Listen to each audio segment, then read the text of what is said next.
tatlong piraso ng talong na yan paglalasahin nating burger steak. At yung sauce talagang napakasarap. May masarap ka ng ulam, nakakasya sa 5 katao. Gusto mo rin ba? Tara, luto tayo. Bali sa recipe na ito ay kakailanganin nga natin ng 3 piraso ng talong. Hinugasan ko na po yan at pinatuyo using paper towel. Then hihiwain natin yan ng maliliit. After natin itong hiwain, lagyan na rin natin ito ng all-purpose flour. Then timplahan na rin natin ng mga pampalasa.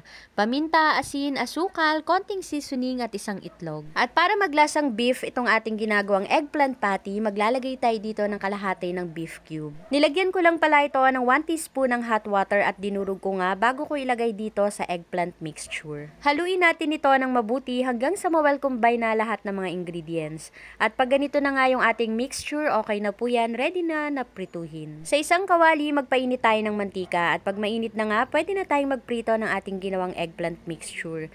Bali, 1 kutsara ang bawat sukat ng aking piniprito. Piprituhin lang natin ito hanggang sa mag-golden brown and after nga nito, ahunin natin then set aside.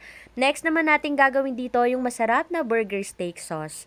At sa mga ingredients na ginamit ko, nakagawa ko ng 10 pieces na eggplant patty. At sa paggawa ng ating sauce ay madali lang naman. Dito sa kawali na pinagprituhan natin, bawasan muna natin yan ng oil. Then maglagay tayo ng all-purpose flour. Haluin natin ito at maglagay tayo ng 1½ cup ng tubig at dahan-dahan lang sa paglagay para hindi ito magbuo-buo. At kung mapapansin nyo nga na may flour pang natitira, okay lang po yan. Haluin lang natin ng tuloy-tuloy yan at mawawala na rin yan.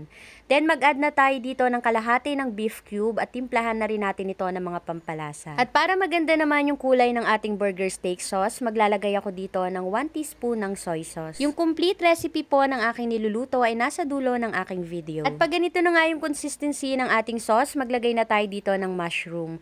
Haluin lang natin ito at hintayin natin kumulo. At once na kumulo na nga, okay na po yan, ahunin na natin sa kalan. And ready to serve na ang ating napakasarap na ulam, promise. Pag ito ang hinain mo sa pamilya mo, sigurado hahanap-hanapin nila ito sa iyo. Gumawa tayo ng napakamurang burger steak na gawa sa talong. O, isa na naman itong idea para sa mga anak natin na mahirap mapakain ng gulay. Sa mga may anak na katulad ko na medyo mahirap mapakain ng gulay, try nyo po itong recipe na to.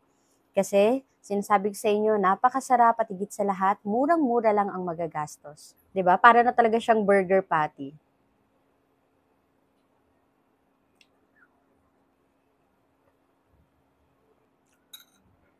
Ang sarap. Sarap din nung sauce. Lasang beef, hindi lasang talong.